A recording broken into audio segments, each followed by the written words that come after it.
Well, welcome to the Opinioneers, the shortened theme tune. And I'm Derek Cheshire, I'm chameleonist and innovationist.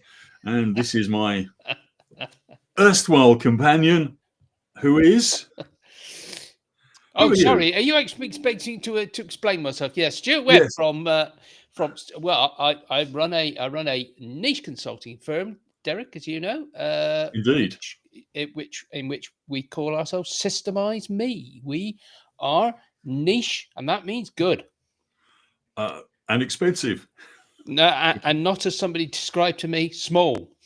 Indeed, yes. Well, I've never described myself as small, that's for sure. I'm not gonna go there. No, and this week's topic was picked by your good self. It was. I think I shortened it very slightly I don't because blame you.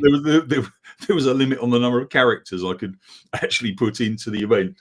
So the event, as advertised, is does a loyal team enhance and protect your innovation?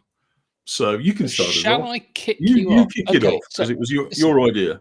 Yeah, listen. I was working with an organisation recently, and we got into this debate, and I was explaining, I think, cogently, enthusiastically to the CEO that he needed to embrace and enhance his team's buy-in to the organisation because that would enhance their innovation schedule. Now he was I don't think he was completely convinced of this, but some of the advantages and reasons for this I just thought it'd be worth exploring. For instance, they had started doing something which we had named Innovation Friday. So today's Friday, the idea being that on a Friday you could put some of the time you have in the week aside in order to pursue a sort of passion project. Now, that passion project was going to lead to certain things that were never going to work, but they were going to lead to things which actually could be useful to the business.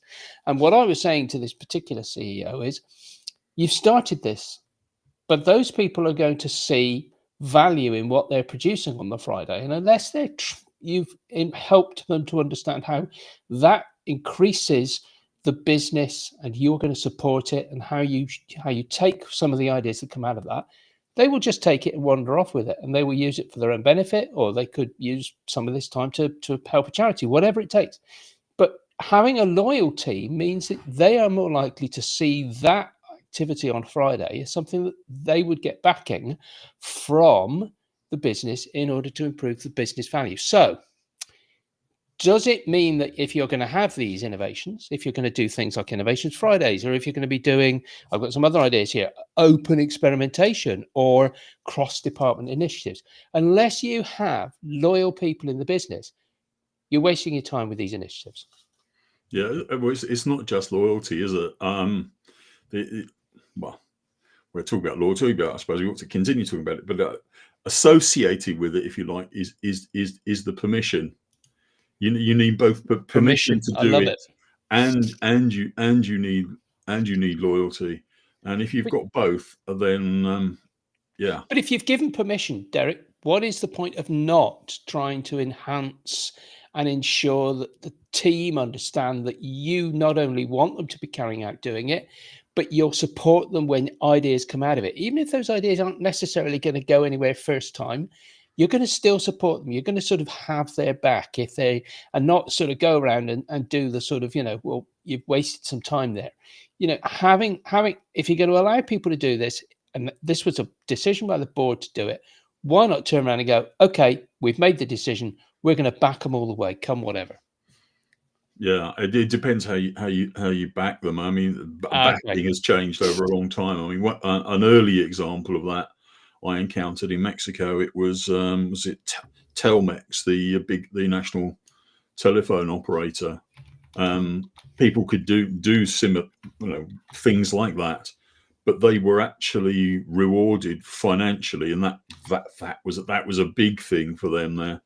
I mean, I know of a guy, he made some tweak in a telephone exchange, and it was like a fraction of a peso per telephone call or something that he made as a result of that. But given the millions of telephone calls that were made, it was a bit like Yeah, the that's a inventor large of the area. zip fastener. It Yeah. mounted up quite quickly. So there might be a financial incentive, but it's in this day and age. What else helps with the loyalty thing, but helps with the motivation as well? Mm. Job security is probably a good one. I mean, if you continue to be loyal and do your innovation stuff, then you can see that you've got a job for as long as you want it. Yeah, no, Um, yeah, is that? I mean, I was intrigued. We're talking a little bit about sort of general team loyalty here, but what does it mean to be loyal? What it means is the fact that you have mutual respect, doesn't it? It means that you believe the organization is going to be as much supporting you as you're supporting them. That's quite a difficult thing for many people to see yeah, today, because yeah, most organizations don't have that human face anymore, do they? They have quite no, a sort of an automatic face. As a lot of, and we come back to where innovation comes in on a lot of this stuff. You've got AI now taking a greater and greater role in some of these things. Does that mean that your team is going to see themselves less in what your organization does, and therefore destroy some of the innovation mm, capability and some of the innovations you put in place?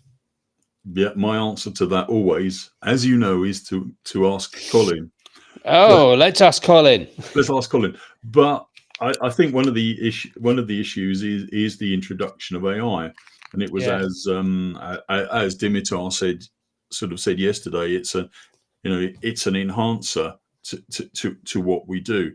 But I think as soon as AI takes over, the seesaw becomes very lopsided, and I'm not sure if what you're doing is producing lots and lots of money. I think people will be loyal to AI. Yeah, now that's interesting. Because we have seen the impact. I mean, let's we could spend hours on AI.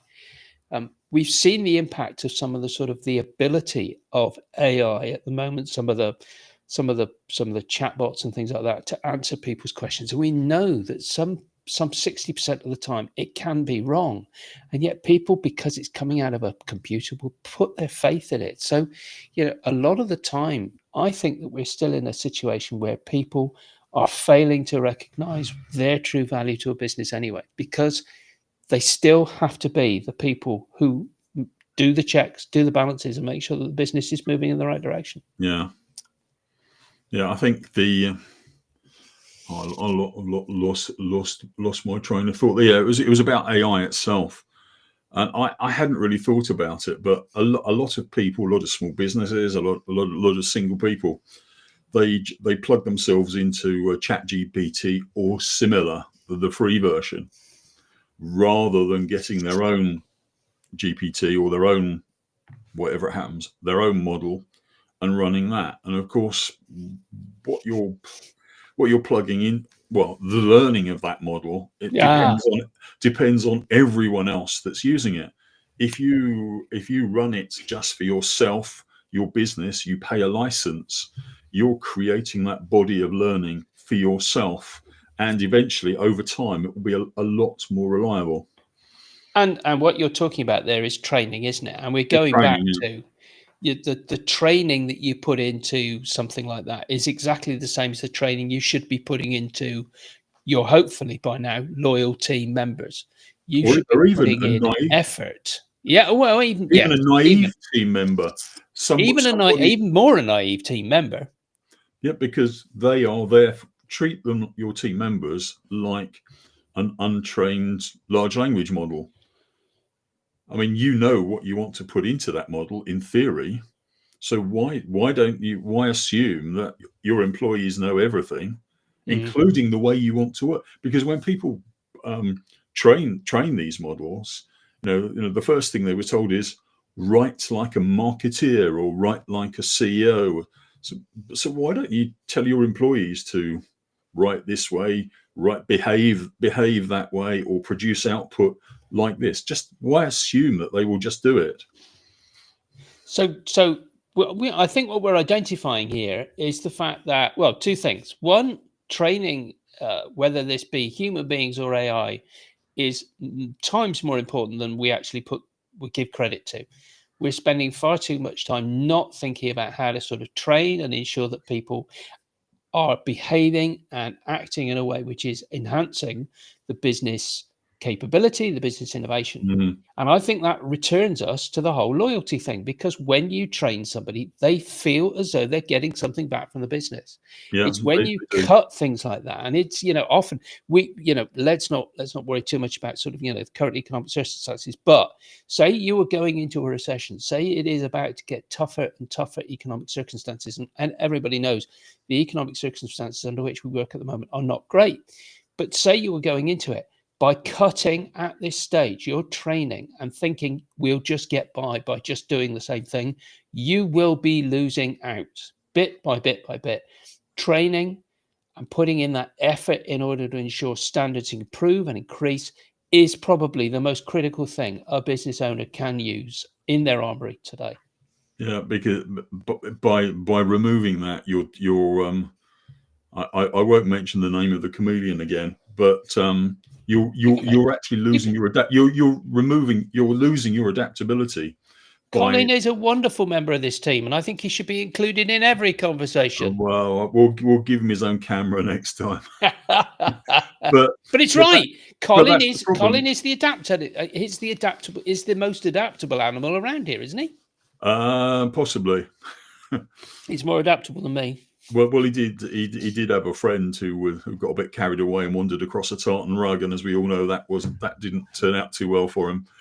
But that's the thing. If you stop doing your training and you stop teaching people, you stop looking after people, then you're losing that adaptability.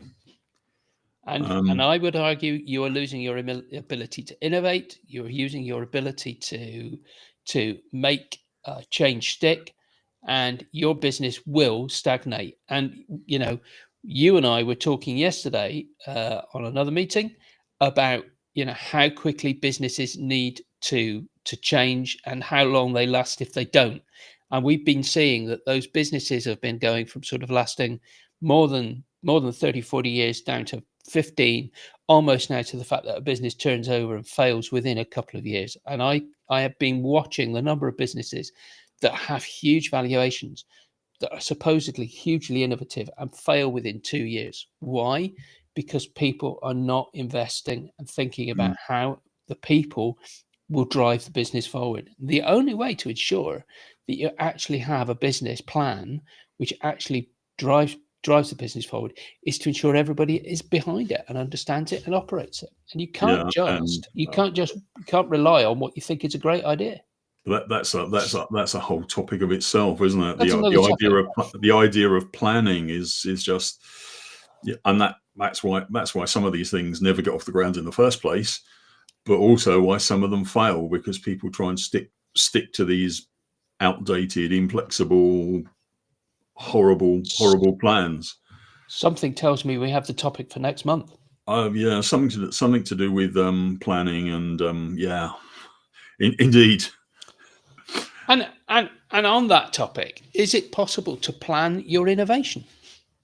Because for me, I think a plan and a process for innovation is the critical step. Yeah, but it's not.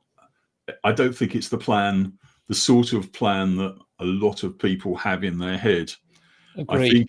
I think it's the sort of thing that maybe I was talking about yesterday, and when talking about story casting and stories, it might not be in video, it might not be in sort of improv drama, as some people might like. But the point is, those things where you fabricate a story about the way forwards, everybody can contribute. Agreed. And I think that's the that's the idea. Then they can be made more memorable as well. Yeah, I agree. I agree. And people know what they should be doing. So yeah, I agree. So yeah, next month we'll be telling stories. I think that's a great thing to do. Yeah. So, but yeah, that's for next month. But back to our loyal team. Yeah. What are our conclusions? You need loyalty. So my conclusion is, if you are going to drive innovation and you're going to make innovation stick, you need to give something to the people who are actually helping you to drive it. Yeah. Where training, that's an absolute must, but to show them that their efforts are not wasted because you consider them to be part of the push. Yeah. Imagining that it can all be done as a sort of digital change, imagining it is nothing to do with any of the people, it will hamper, it will make your job of making innovation stick 100 Yeah. times worse. And that leads on to another potentially interesting subject, is the idea of reward for innovation. Those people who are doing it, how do you reward them? Because a lot of them are, people who are a lot younger than we are. They like some of them like the ideas of portfolio careers, working for more than one company. Many of them are, I hate to use the term digital nomads, but they're working off beaches in Thailand. Yeah. And Well, I know I am. Well, yeah, I got rid of the background because I know it'd make people jealous. But yeah, the idea, how do you reward people? Motivation for innovation, so to speak. But this is, and that is an interesting problem actually, and we may be straying into an area of this, which is where we need to spark up another topic. But for those people that you employ in your business who are digital nomads, they're working in these situations.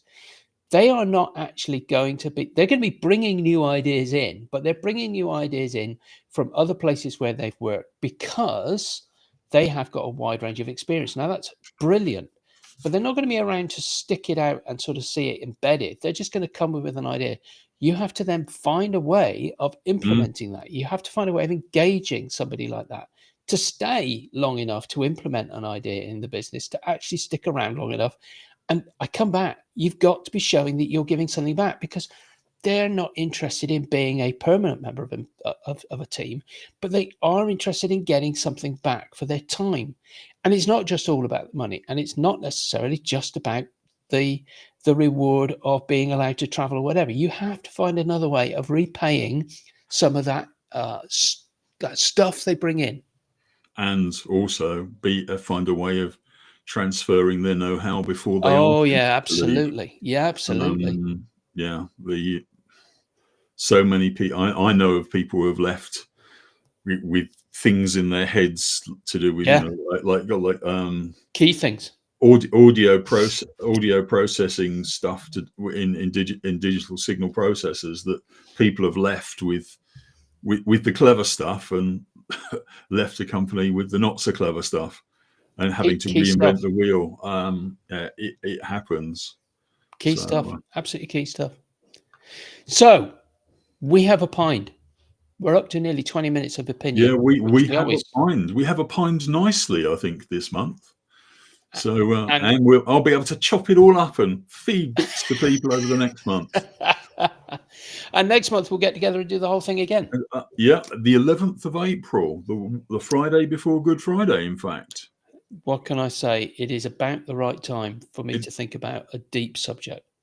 Have you? I'm not sure you've ever done that, have you? No, I haven't, and I don't intend to start now. So we're going to talk about something you're going to talk about next, or you're going to think about, and I'll leave you to give us a thought about that once you've done that thinking. I will. I will think, and then I will do a bit of knowledge transfer and pass it on. That'll be interesting. It will I indeed. shall look forward to that. Right. So, well, if anybody has been listening, goodbye. If you haven't, well, you can catch it Goodbye all up on catch up. So, bye for now. That's goodbye for